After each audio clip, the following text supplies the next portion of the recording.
Problem क्या है, मेरे को थोराइसिस है। वो काफी दिन से है, मिट जाता हो जाता, मैं काफी इलाज भी करा चुका हूँ, ठीक नहीं। और घुटनों में दर्द रहता है।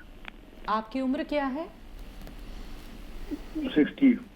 ठीक है। सोराइसिस का इलाज भी करने में यूनानी बहुत आगे है।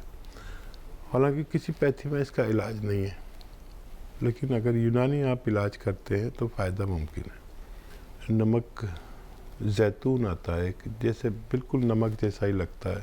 ये एक चुटकी में जितना आए, पानी मिलाकर सुबह और शाम। गोंसिया एक गोंद आता है जो कुदरती तौर पर एक तोहफा है आवाम के लिए।